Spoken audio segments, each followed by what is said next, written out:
valley lay quiet beneath a sky bruised by dusk, where the last ribbons of sunlight bled gold across the plains. Out there, among the stubborn sagebrush and the dry whisper grass, stood a ranch too silent for its size. Barn doors sagging, fences mended with a lonely man's patience. Folks in town said Elias Boone lived there like a ghost in boots, 40 years old and untouched by love. They whispered of him over whiskey and card games, saying a man that long without a woman's warmth carried a curse in his blood. But when I think of Elias, I don't recall the curse. I recall the way he sat by a single lantern at night, hands rough from work yet gentle on the pages of an old Bible. His silence, speaking louder than any laughter in the saloon. A soul waiting, not for fortune, but for a knock at the door. The plains stretched endless beneath a copper sky. The land scorched and stubborn, as if time itself had forgotten how to move. Wind carried the dust of cattle trails, whistling through barbed fences and lonely oaks that bent beneath its song. In that wide silence, a single ranch stood like an abandoned him.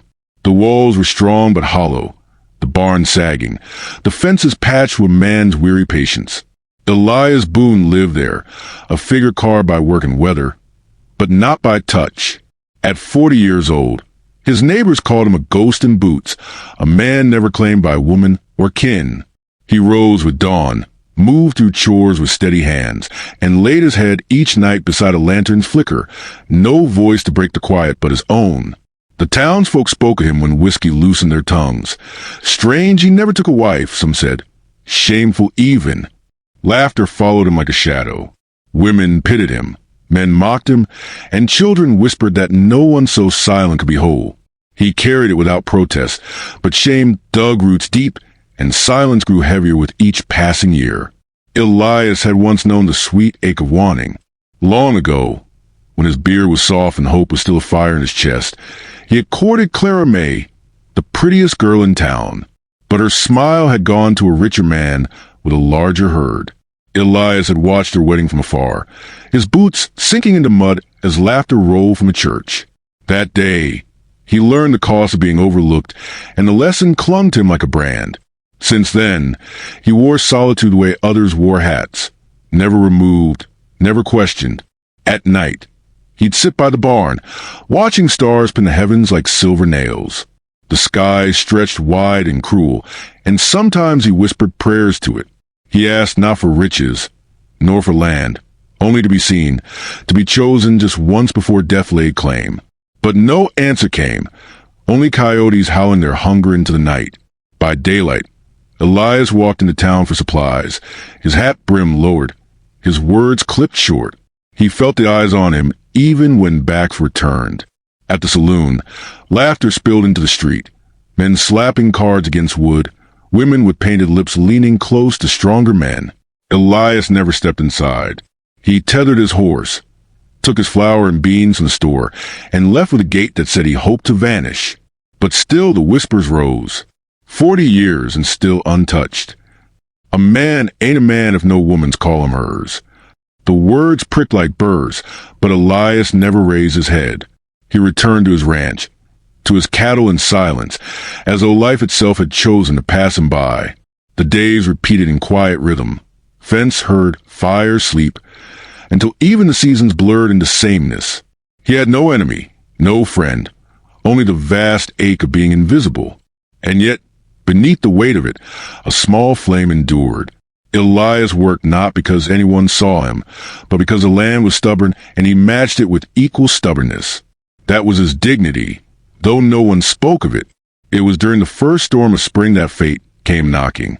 Clouds rolled heavy, bruised with thunder, and rain fell in sheets that turned the earth to clay. Elias had just secured his barn doors when he heard it, the frantic rhythm of hooves cutting through the storm. His hand went to the rifle by instinct, but what came into view was no threat. A rider broke through the curtain of rain, a woman hunched in the saddle, clutching a small satchel as though it held her life. She reined in at his gate, water streaming from her hat brim, her breath ragged, her eyes, sharp even through the rain, locked onto his. "Please," she called, her voice trembling but firm. "Just for tonight. The storm will drown me otherwise." Elias froze. In 40 years, no stranger had come to his ranch asking shelter, least of all a woman. She was no town lady with polished shoes. Her dress was worn, her boots caked in mud, her spirit fierce but frayed at the edges. There was a story in her eyes, one carved by loss and flight. For a long moment, Elias said nothing, the storm raging between them like the silence that always guarded his tongue. Yet something inside him stirred, a memory of all the prayers whispered to empty skies. His hand tightened on the barn door, and with a slow nod he stepped aside. The woman slid from her horse, nearly stumbling as her boots hit the mud. He caught her arm without thinking, his touch awkward, clumsy, as though he feared it might burn. Her eyes flicked to his, surprised by the gentleness in his grip. Then she pulled her coat tighter around herself and stepped into the barn. Elias followed, lantern in hand, its glow softening the shadows of hay and wood. The storm battered the roof, rain dripping through cracks, thunder rolling like cannon fire. He set down blankets near the haystack, offered them without words. She accepted with a nod, her hands trembling not from cold alone. In the dim light, her face came clearer. She was younger than him, though not by much, her beauty marked more by endurance than softness. There was sorrow in her eyes, but also a defiance, the kind that keeps a woman moving when the world tries to break her. Elias sensed it without asking, and for the first time in years, silence did not feel like a prison. It felt like permission for her story to unfold when she was ready. The storm howled, but within those walls, something shifted. Elias Boone, the ghost of the valley, was no longer alone, and though neither spoke the truth of it, both felt the pull of fate, like a thread tightening between them, a promise of reckoning yet to come. The storm raged long into the night, yet inside the barn the air was softer, heavy with the smell of wet earth and hay. Elias sat on an overturned bucket, lantern between them, the shadows trembling across the boards. The woman unwrapped herself in the soaked coat and folded it carefully, as though order could keep fear at bay. She glanced at him, measuring the man who had given her shelter, his shoulders wide, his hands restless in his lap. "Maria Hartwell," she said at last, her voice low, almost a confession. "That's my name." Elias nodded once, his throat tight, the name echoing in him like a secret he was not meant to know. He lived 40 years with no woman's voice speaking to him past courtesy at a counter, yet here she was, not a whisper or a rumor but flesh and breath, asking nothing but room to rest. Maria's story came in pieces, each word carefully chosen, as though spoken too quickly they might betray her. She had been a wife once, to a rail worker who never came back from a winter storm. Alone, she made her way by sewing and cleaning, until Jed called her the saloon man, decided she belonged to him. When she refused, whispers began, crueler than hunger, painting her a fallen woman. "I couldn't stay," she said, her fingers knotting the blanket. "He doesn't forgive what he thinks he owns." Elias listened, the silence between them no longer heavy, but a place where her words could fall and remain safe. He saw the fear in her eyes, the stubborn edge in her jaw, and for the first time he recognized himself in another soul, branded by gossip, living under judgment. His chest tightened with something unfamiliar, not pity, but a rising flame of kinship. Days passed, and the storm gave way to the pale blue of spring skies. Maria moved about the ranch with quiet purpose, sweeping the dust from corners Elias had long ignored, mending tack with nimble fingers, feeding the horses as though they had always been hers. Elias, awkward at first, began to wait for her small smiles, the way her laughter, rare but unguarded, seemed to loosen something bound tight inside him. He cooked beans and bread for her, hands clumsy, but her thanks made him feel as though he had given a feast. Yet the world beyond the ranch did not remain silent. In town, whispers swelled. Men smirked over poker games, saying Elias had finally found a woman desperate enough to share his bed. Women eyed Maria with suspicion, some with envy, others with scorn. Word reached Jed Coulter, and his pride festered. It wasn't enough that Maria had refused him. Now she had found shelter in the arms of a man the town called half-ghost. That insult he would not abide. One evening, as the sun bled into the horizon, the thunder of hooves shook Elias's land. 3 riders appeared at the gate. Jed called her at the front, flanked by 2 of his saloon hands. Maria stiffened, her face draining of color.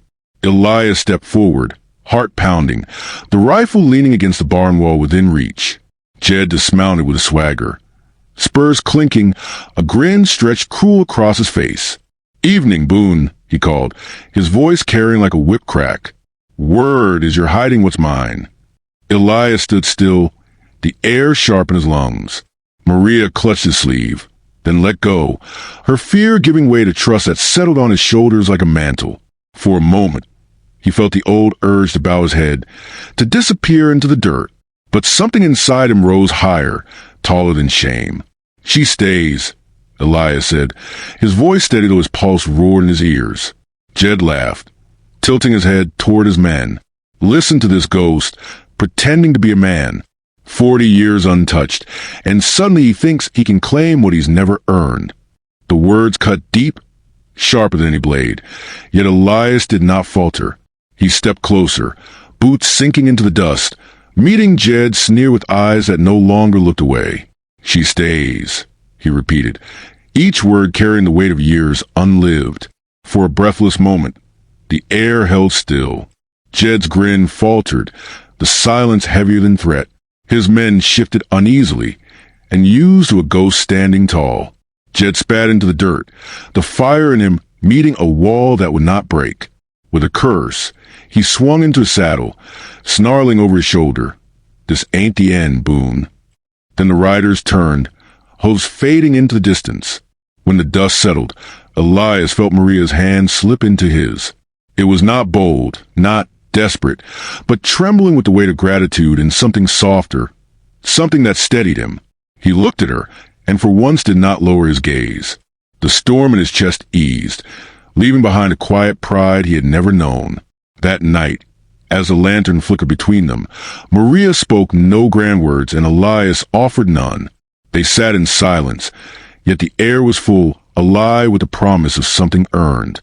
2 souls long cast aside had found in each other not possession, but recognition. The ranch still creaked, the world still whispered, but Elias Boone was no longer a ghost. He had stood, and in standing had found himself seen. And though the days ahead held trials yet to come, the night closed gently around them, not empty, but shared. Perhaps love does not come in the blaze of youth, but in the quiet courage of middle years, in the refusal to bend before cruelty, in the grace of choosing and being chosen. And perhaps that is the truest victory a soul can claim, to no longer walk unseen,